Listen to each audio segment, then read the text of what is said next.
At magandang araw po muli sa ating mga manonood at taga-subaybay ng TV Migrante, ang tinig ng makabayang migrante. Nandito po muli kami para maghatid sa inyo ng mga balita, talakayan, sining at kultura at pulso ng mamamayan. Ako po ang inyong host, Louie Quiano.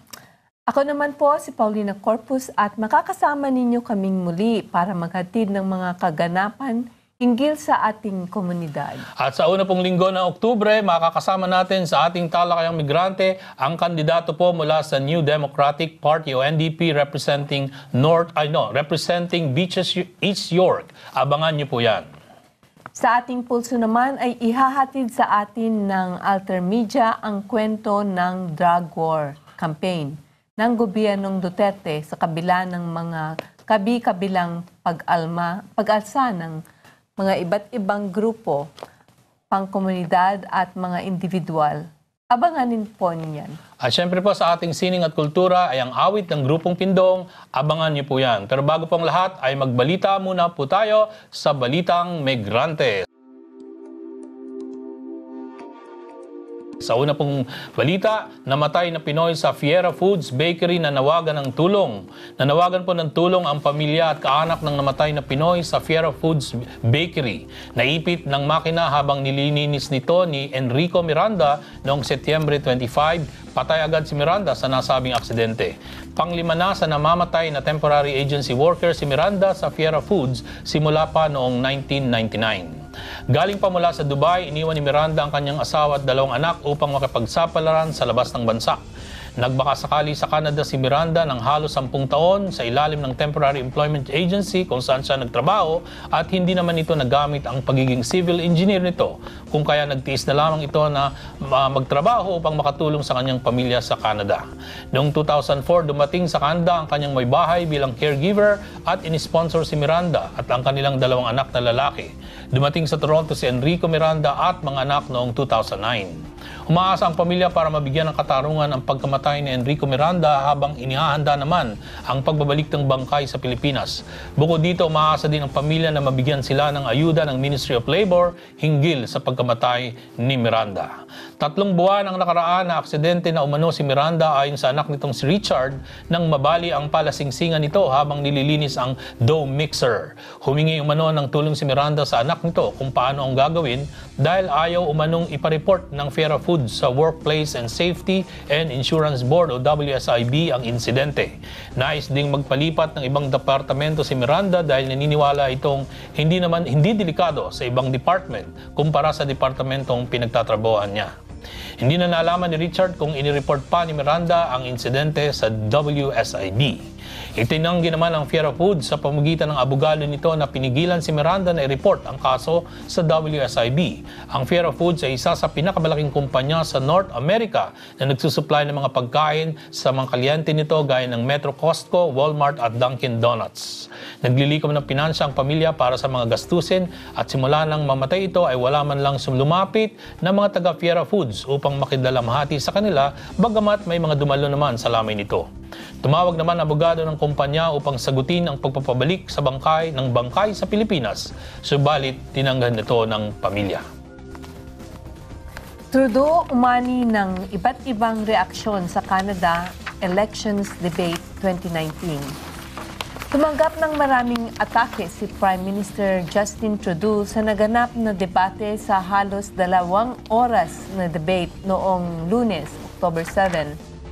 Tinira ni Green Party leader Elizabeth May si Trudeau hinggil sa climate plan nito habang binatbat naman ni Conservative leader Andrew Scheer si Trudeau na umano'y nakatutok lamang sa pamumulitika ngunit wala namang aksyong ginagawa. Ito kundi salita lamang. Banat naman si Jagmeet Singh ng NDP na masyadong maboka lamang si Trudeau sa maamon nitong mga pananalita, subalit kapareho naman ito ng Conservative Party leader na si Scheer na tinawag niyang Mr. Deny at Mr. Delay. Paulit-ulit at papalit-palit lamang ang mga banat sa bawat isa mula sa usaping personal at sarkastikong mga batuhan ng sagot sa mga tanong na walang malinaw na direksyon kundi paikot-ikot lamang. Ang debate ay nakasentro sa mga sumusunod na topics: affordability and economic insecurity, energy and the environment, indigenous issues, national and global leadership and polarization, human rights, and immigration. Sa katapus-tapusan, ang buong debate ng mga leader ng iba't ibang partido na lalahok sa eleksyon ay nauwi sa pagtatagisan at lamangan hinggil sa kanilang mga pangako, paninindigan bilang mga politiko ng kanilang partido. Sa October 21, magpapasya ang mga Kanadyano kung saan malaki ang tungkulin ng multicultural community sa pagbubuo ng isang gobyernong kakatawan sa kanila. Ayon sa diskurso ng mga survey, nakalalamang ng kaunti si Trudeau laban sa conservative leader na si Andrew Scheer na natatameme sa pagbubukas pa lamang ng debate. At sa ating pong huling balita, hilot, isa na namang paglalarawan ng yaman ng kulturang Pinoy. Sa panulat ni Josie Malaya Alcampo, muling namayagpag ang naratibo ng kulturang Pinoy sa bagong dulang pang-entablado na nagsimulang ipalabas nitong Oktubre 5 sa BMO Incubator Theater Center. Ang dula ay isang paglalarawan ng panahon noong ikalawang digmaang pandaigdig sa Maynila, kung saan pangunahing karakter ang isang hilot na tumawid sa panahon ng digma at politikang sigalot ng bayang Pilipinas. Ipinapakita sa dula ang tradisyon, alamat at kondisyon ng buhay espiritual ng mga Pilipino sa panahon ng marahas na digma. Ang dula ay sa direksyon ni Jasmine Chen na tinalunton ang malikhaing pamamaraan upang mahusay na maibahagi sa entablado ang dulot ng digma at pananakop sa Pilipinas at ang naiwan nitong danas at lamat sa buhay ng mamamayan. Si Josie Malaya Alcampo ay kilalang artista sa entablado at makailang ulit na ring nakapagtanghal ng kanyang mga likha na sumusuyod sa kultura, tradisyon at mga usaping katutubong kultura at kasarinlan. At yan po ang ating mga mainit na balita dito sa TV Migrante. Sa amin pong pagbabalik, ang tabayanan, ang pulso ng TV Migrante. Huwag po kayong alis at pagbabalik agad kami, tutok lang po.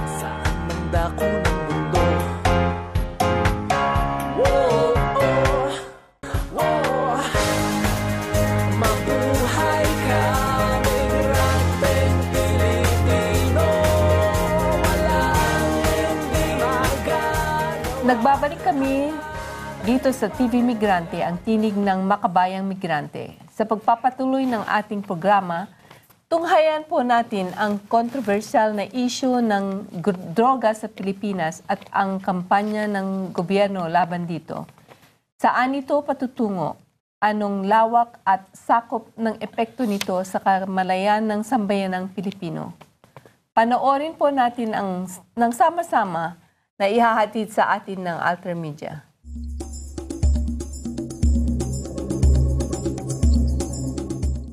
My campaign against drug will not stop until the last pusher and the last drug lord are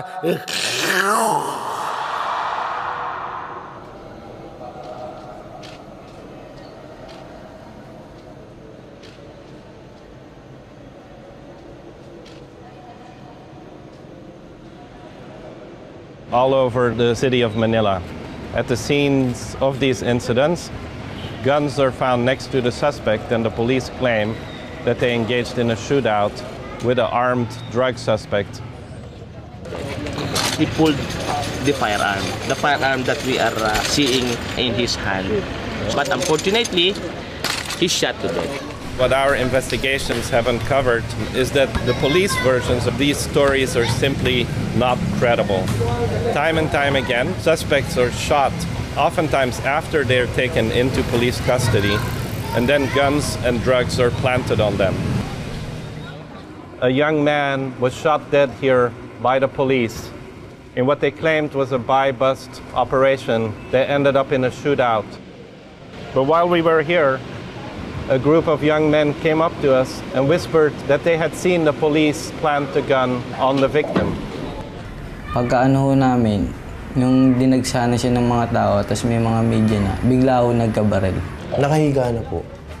Patay na po siya, yung kamay niya po nakaganon na.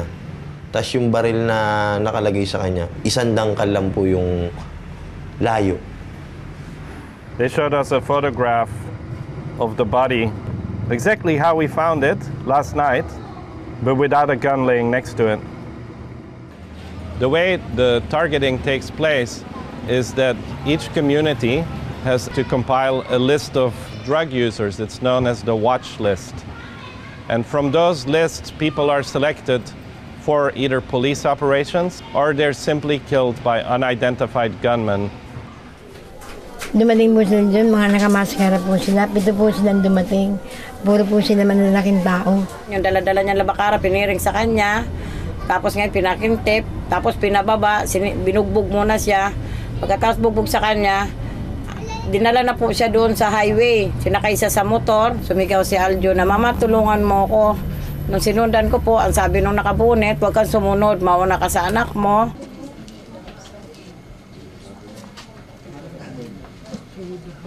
Yung anak ko nandun nakahandusay. Iniyakap ko po yung anak ko. Di po ba? Wala na po siyang buhay. Yung bang administrasyon ni Duterte, napatayan ng mahihirap. Yung bang pagboto namin sa kanya.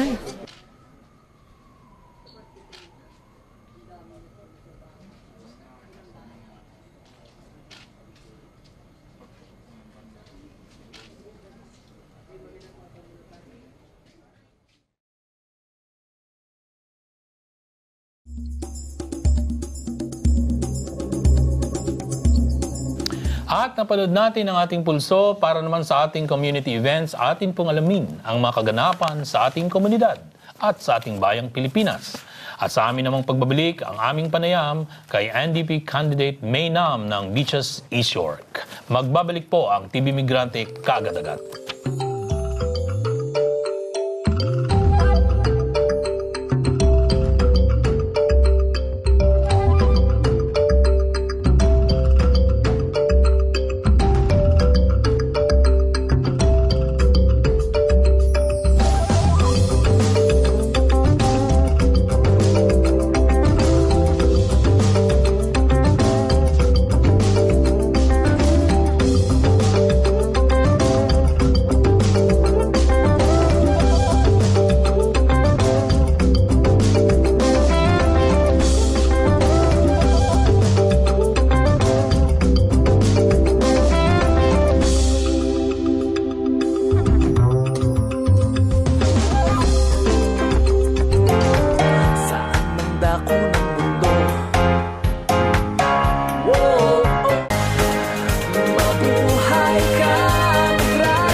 Babalik po kami dito sa TV Migrante, ang tinig ng makabayang migrante. And of course, this edition of TV Migrante, we're very lucky because Tita Paulina, Yeah. we have a very special guest today. Yes, siya ay kandidato sa eleksyon ngayon. Yes. Ay meron siyang dugong Pilipino. Okay, so then maybe we can oo introduce her. Marami siyang dito eh. Siya ay well-respected lawyer known as tenacious champion of labor and human rights. I have a long list here, but I will want to welcome May J. Nam, candidate in Beaches and East York, right? Beaches East York, yes. So, introducing May J. Nam, yeah. And I also wanted to ask you to, tell something about your story, your life, Sure, so that yeah. people know. Because you have a lot here. Yeah. So I am somebody that never thought I would run for politics. My father is Korean. He fought in the Vietnam War and was a migrant worker.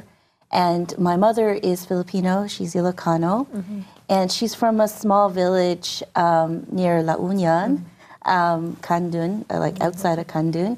And she worked as a live-in caregiver and eventually came to Canada, and that's where my parents met, and they got married, and I was their first child born here. Actually, my name is May because My dad came to Canada in May for the first time. yeah. And we lived on Jane Street in Toronto, Jane and Wilson, very Jane and Wilson, Filipino area in Yeah. low-income housing. Yes. And, you know, my parents, they just had a dream, like I think so many of our kababayan, to fulfill their own hopes, to have a good life, and also to provide that for their children. And that's why they left their homes. That's why, you know, my mother has been supporting our family back home for so long, and my father also. And that's how we brought a lot of our family here too. But just to have a chance, right, to live a good life. So I grew up and I joined the NDP, the political party, and the NDP stands for New Democratic Party, when I was in high school. And it was during that time in Ontario where we had Mike Harris's Conservative government.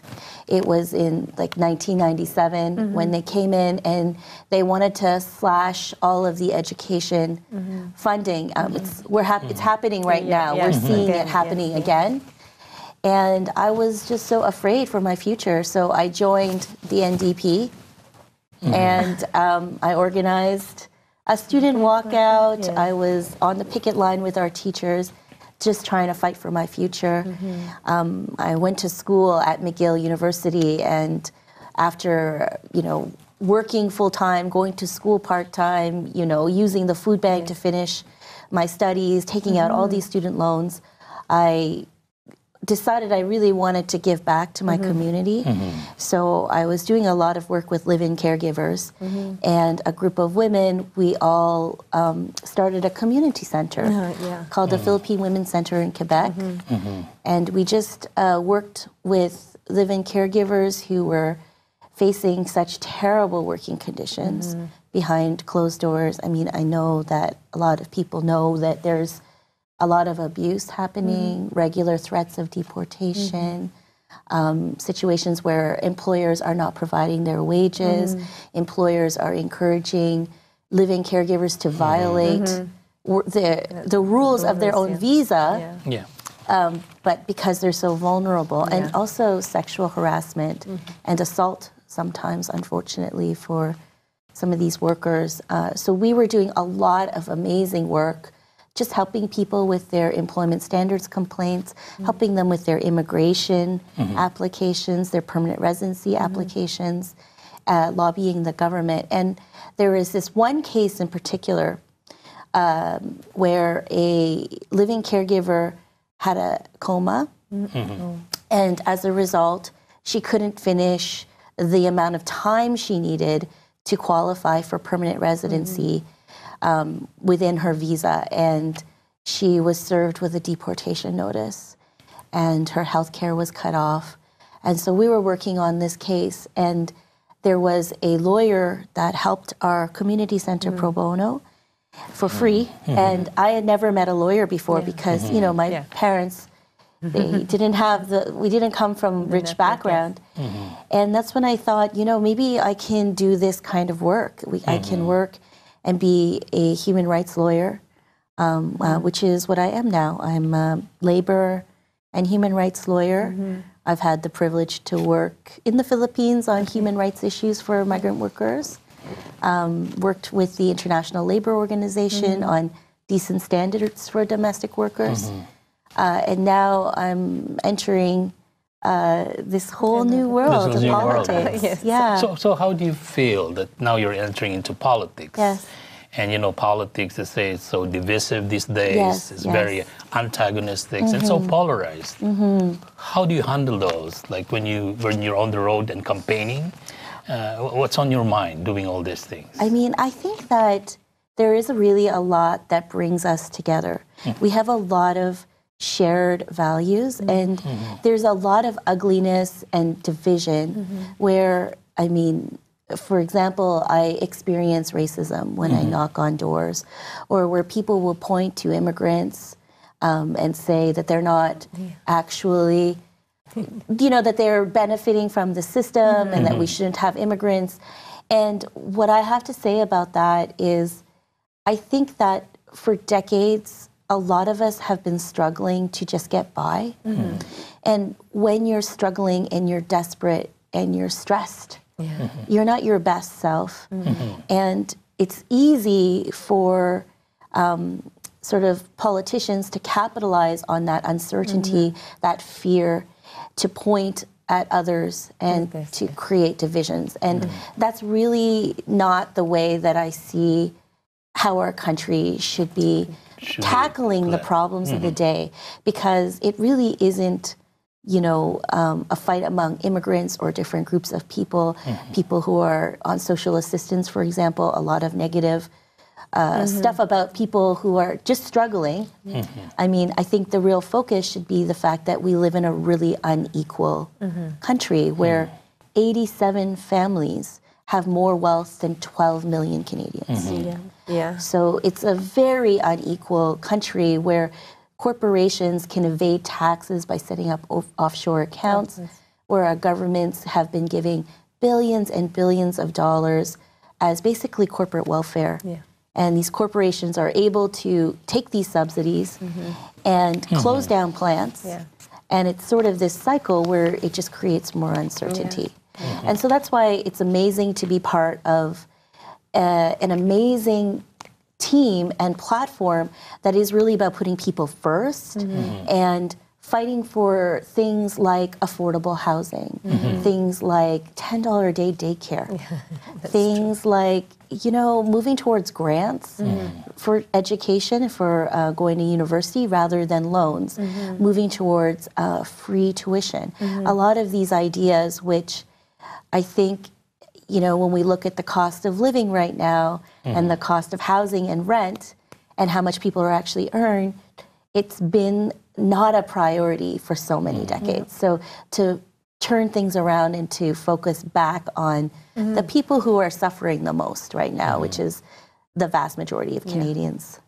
Well, the problem these days is simply that there's, you know, those public services are now given to private organizations. So how do you solve that issue when public services are being privatized so that the working class people or the ordinary citizens are not able to access those services? So, I mean, this is what's also really interesting. Like, when we look at corporations, their responsibility is to capitalize and make money. They are held responsible for growing their business and making as much money as possible. And so they're going to do everything they can to make as much money as possible. Now, the government, on the other hand, their main interest is to serve the people, right? That is who they are accountable to, is not shareholders. It's to the citizens of this country. It's to the children and the families of this country. And so I think that the focus really needs to be less of a, you know, bottom line approach and more of a putting people first approach and investing in things like a strong, you know, public education. This is a win-win for everybody, right? It helps our economies to have bright, skilled people. Everybody just wants the chance to build their own potential. And I mean, I think a lot of our, you know, kababayan see this, right? They have a lot of intelligence, skills. Frankly, they've studied even in the Philippines or abroad, and they are unable to actually reach their potential and to give what they can offer. And making education and accreditation as accessible as possible is good for everybody. No, that was a very good. Well, I think you're getting my vote now. Thank you. To transfer it ways. But you talk about the immigration, right? I think immigration is one of the, you know, the problem in this government. I think recently the issue of recruiting more skilled into this country rather than recruiting other, you know, other immigrants. It seemed to be the plan of the liberal, even the liberal government. But the other candidates I heard is they want to cut the number of immigrants coming into the country. But, you know, like Not the NDP. So the NDP not the is NDP, not but interested. what's the position of the NDP? Yeah, so the NDP's position is that part of the reason why this country is so great has been the contributions of immigrants who've come here. And I mean, to be honest, somebody like me, I mean, my parents don't have university education, but they have come here and they've given a lot to this country. My father is a small business owner. My mother works as a personal support worker. You know, they're doing valuable work that is very appreciated. We brought a lot of our family members here. And I actually do find sort of the criticism of immigrants really dangerous. It's very dangerous because, like I said, it plays into this divisive politics where often not just in immigration lines, but also lines of race and class, where people are, you know, refugees, where we're just pointing fingers and causing so much division and frankly hurt. You know, I know that coming to this country was very challenging for my parents. And they experienced a lot of acts of racism. And all they wanted to do was to live a good life, raise their children in peace. But, you know, they experienced a lot of attacks. And frankly, growing up, I did as well. And even now, you know, it is a challenge for people who are not of the dominant group in this country to receive the respect and to have the automatic sort of advantages that others in our country have, right? It's a constant uphill fight. And I think it's really important for us to remember that we all have skills and abilities to contribute, and that's what makes our country so great, is this mix of people who are bringing all of the best things from across the world to Canada. Wow. Yeah. So yeah, I find that, you know, we should have met her earlier. You know? No, I do find that, But you know, what they do is like they pit one vulnerable group to another. You know, how the immigrants are being saying that, oh, why are the refugees, you know, receiving this and that? So they are pitting those two groups that it's a kind of politics that we don't like. Right? What I wanted to ask May, and I wanted to answer that after the break. Yes. But I just find that the Liberal Party seems to steal the agenda that, you know, NDP is doing. But think about it, and we'll get to you. Before you answer that, May, we will pause for a break. We'll come back right after these very important reminders. Magbabalik po agad ang TV Migrante.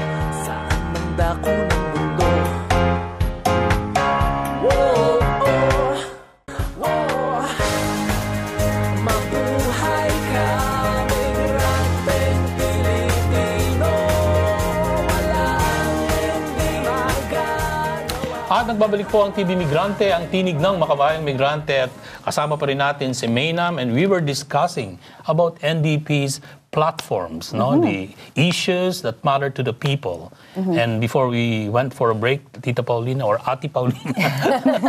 Yes, whichever. I'm older than you, so that's fine. So we talk about the issues of pharmacare. Is that somebody was stealing, or they just copied the programs? It seems to me that, you know, NDP usually put out their really good programs and agendas, but then come elections, some other party take that on. Even with the green agenda, right? It was started. So I guess the question is, who did it first? Who proposed it first? Was it NDP, Liberal, or the Green Party? No. Yeah. Well, I think what's interesting is we have to look at sort of how our government is structured. So right now we have a Liberal majority, and what that means is they have the resources. If they have everything, a vote, right? Whatever policy they want, they can take a vote, and every single one of the Liberals will put their hand up to say yes, and everybody else can try to fight against it, but they'll have the votes. They will always win. They have absolute power in that way, very powerful.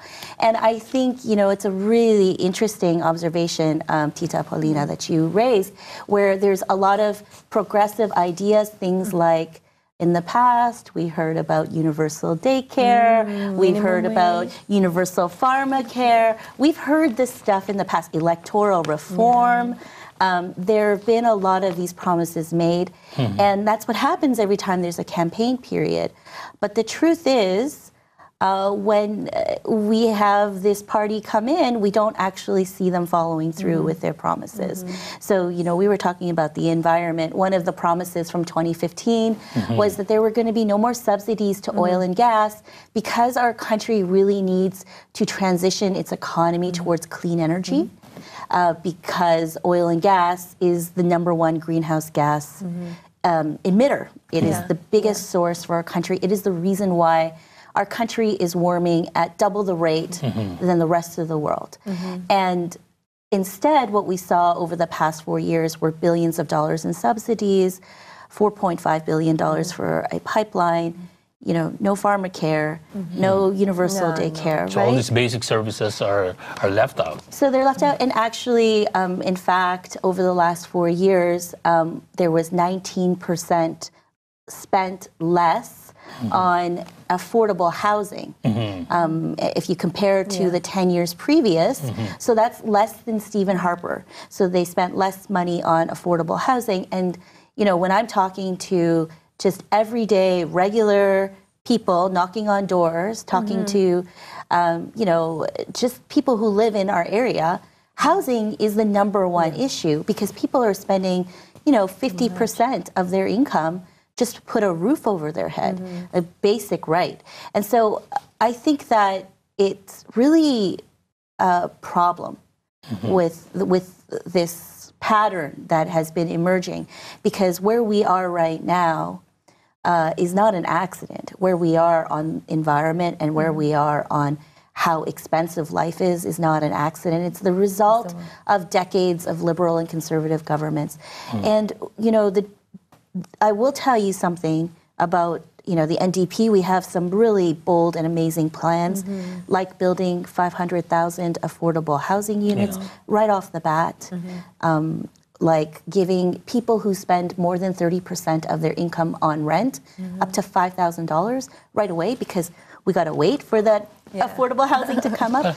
You know, well, I have a question with that. You know, you're trying to put up 500,000 houses, but where do you get the money to fund all this? Because, you know, like the Liberal government, they have so the deficit is like $19.8 billion, and they're trying to put it down to $9 billion. That's what they're saying. And now we have NDP, and it's really a good plan. Like people now are favoring the progressive ideas of NDP, which is unlike before, that they don't like too much, you know, leftist ideas. But now they're realizing, hey, NDP is like, you know, these ideas are really good. But where do you get the money to fund this? So one of the things we can do is stop giving corporate welfare. Okay. So in last year, we gave $14 billion blank check to corporations. Blank check. So when I say blank check, I mean there were no strings attached to that money. It was for infrastructure. So, you know, build whatever you want. Solved. Right. So one of the things we can do is, I think it is important to give subsidies to business so that they can generate and create jobs. But why don't we attach any subsidy we have to jobs in Canada? So Chrysler, that got a $460 million loan written off, they said they needed the money and they closed the plant, and then we forgave the loan. So there's a lot of that. Like, and you know, this money could have instead went to Indigenous communities to get people clean drinking water, like a basic thing. This money could have went to build affordable housing. It could have went towards dental care. It could have went towards helping seniors, but instead it went to these corporations. So that's one thing, is when we're looking at how we spend money, because every government Fiscal spends responsibility. money. But you know, how are we spending the money? Are we going to choose to enrich corporations, or are we going to choose to actually invest in people?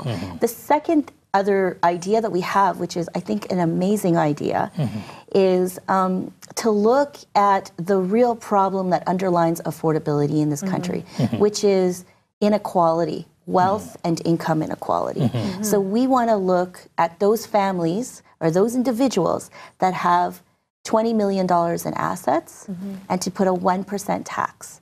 That's going to generate $70 billion for us over a 10-year period. This is how we're going to pay for universal pharma care. This is how we're going to pay for affordable housing. So just to take, because right now, working people, middle-class people, we are paying for it. But there are other individuals who are not paying. A third thing we want to look at is look at how we do taxation in this country. So offshore accounts. Our finance minister, for example, Bill Morneau, so the guy who's in charge of the books, his company has an offshore account, right? So that they're evading taxes. That's in the Parliamentary Budget Office estimates $25 billion in these illegal tax dodges per year, and then $26 billion in legal tax dodges. And so we really want to close up a lot of these loopholes and to crack down on tax evasion. And so that's how we're able to achieve a lot of the things that we've been told for so long that we can't have.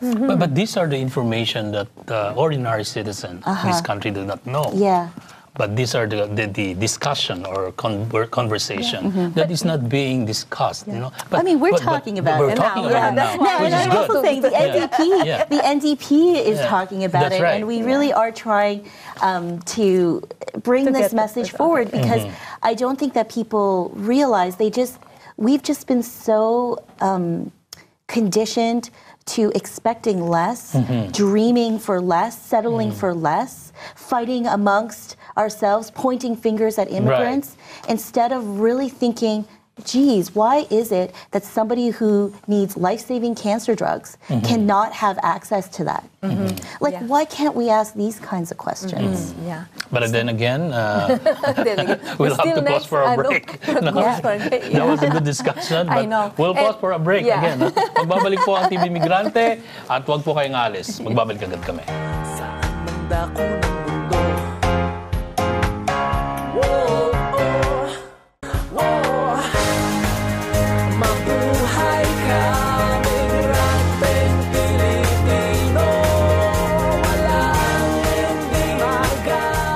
Nagbabalik po ang TV Migrante, ang tinig ng mga kababayang migrante at kasama pa rin natin si Maynam ng Beaches, East York, and we were discussing about the issues that matter to the Filipino people and to the whole community of Beaches, East York. Ano yung pinag-usapan natin? East York, right? East York, yes. So, I just wanted to know yung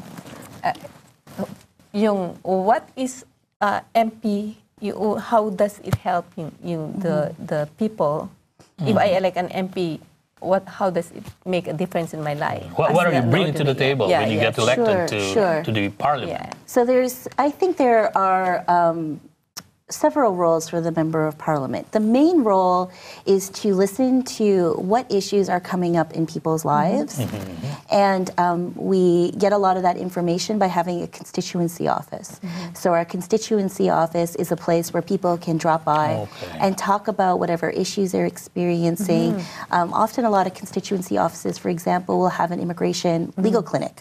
I mean, that's something I'd want to have, for example, because I know that there are a lot of members of our community that have questions or would like to bring their family over or, whatever. You could have a tax clinic to help people with their taxes. You could have people there to advocate for housing issues, people to help you access different services. So when you're working when you have a constituency office, you're staying connected to your community, you're hearing the problems. And then the other role of the member of parliament is in Ottawa to be participating in lawmaking process. And so you're listening to what you're hearing on the ground. You're talking to different experts in different fields, and you're trying to come up with solutions and on a broad policy level to create laws that will eventually affect better changes in people's lives. So that's sort of how you're sort of ear to the ground, but you're also operating at a very high level that can help the entire country.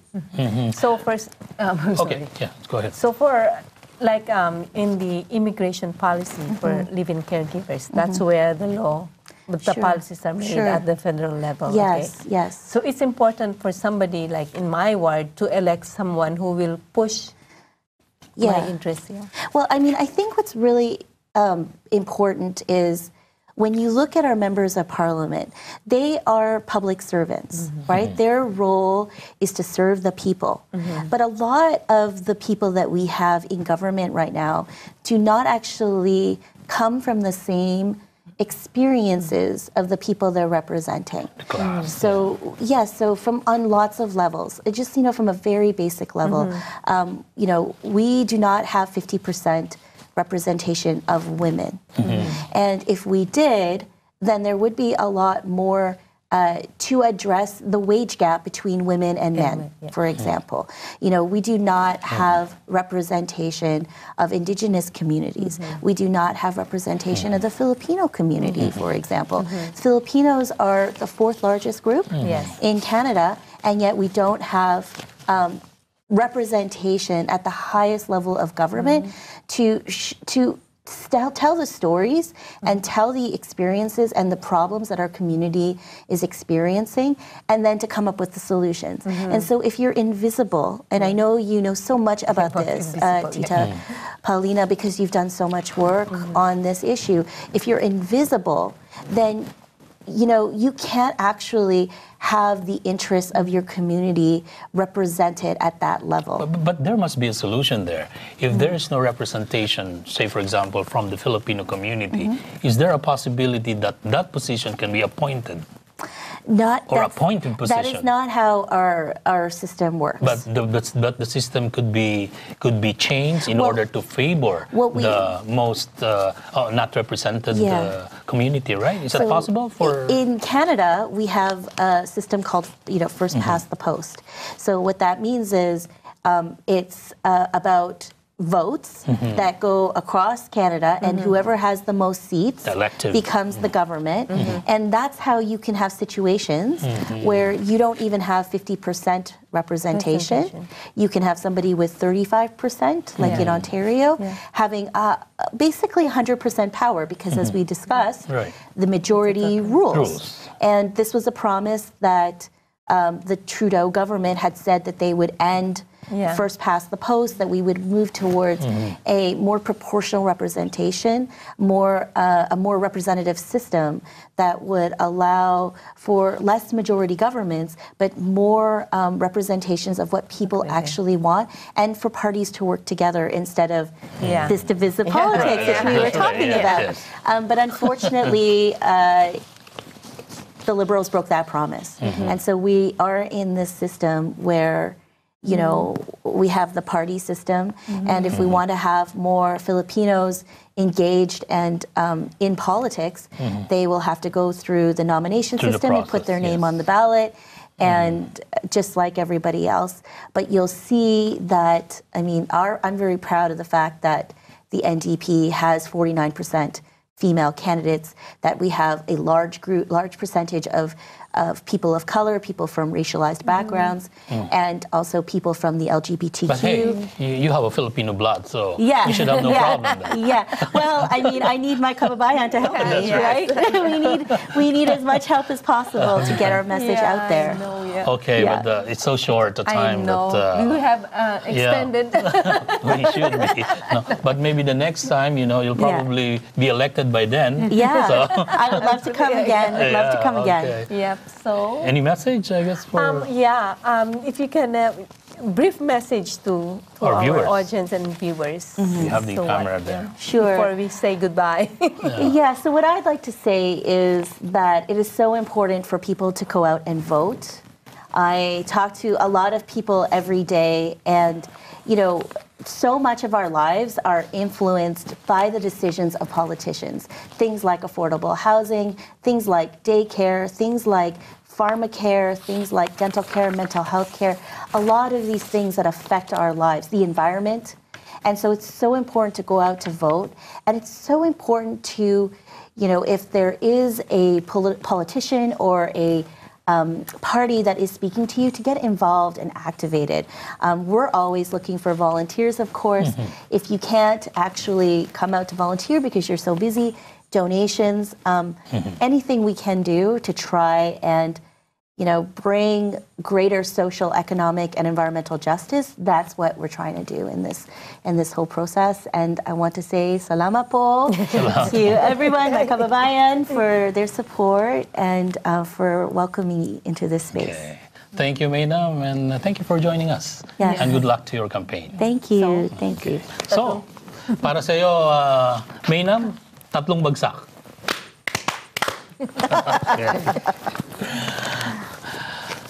Okay. Sa pagtatapos po ng aming programa, muli po kami nagpapasalamat sa inyong patuloy na pagsubaybay at linggo-linggong panonood ng TV Migrante. Siyempre, pasalamatan din natin ang TV Migrante Collective sa pagbubuo ng ating programa, sa production crew ng FTV, sa lahat ng mga tumulong at nag-contribute sa ating programa, at sa ating naging bisita kay NDP MP Beaches East York candidate May Nam.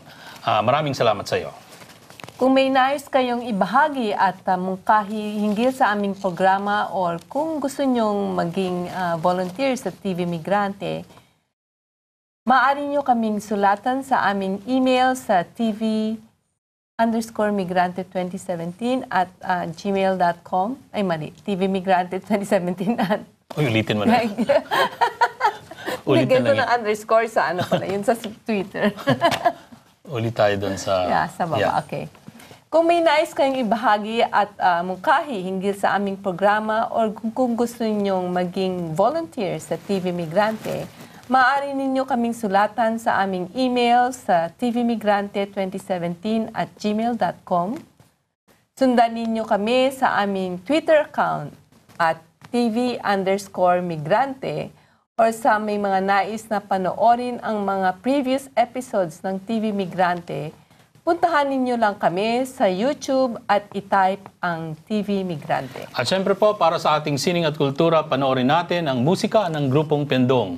Paalam po muna at magkita-kita tayo muli sa susunod na linggo. Mabuhay po kayo at mabuhay po ang ating Pilipinas.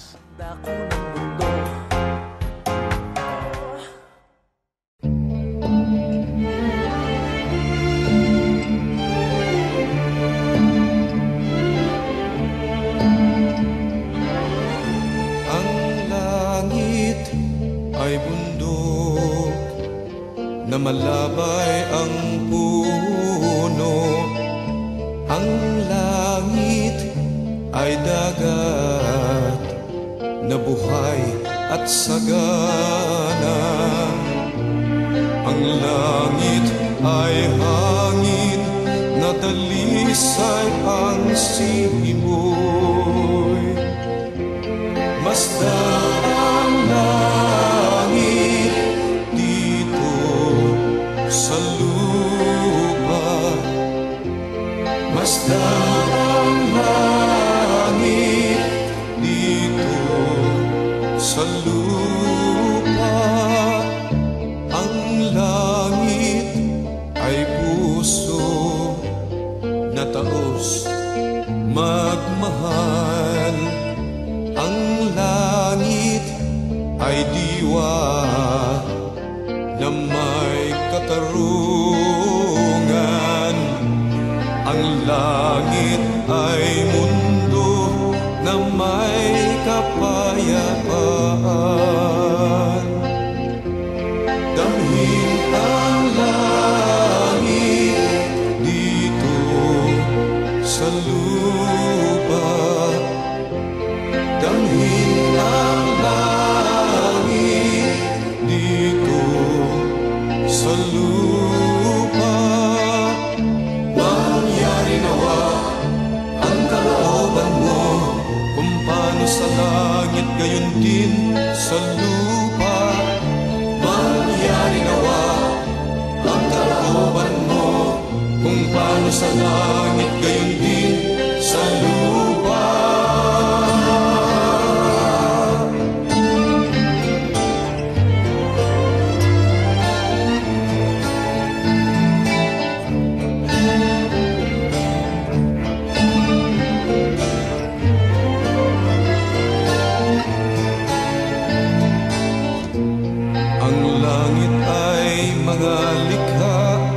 Pinangangalagaan.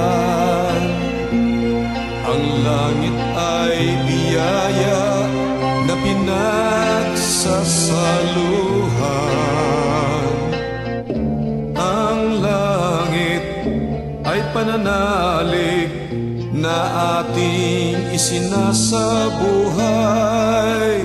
Narito rin ang langit dito sa lupa. Narito rin ang langit dito sa lupa.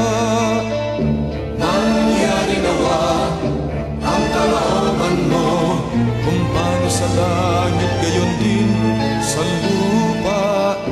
Mangyari nawa ang kalooban mo, kung paano sa langit gayon din sa lupa.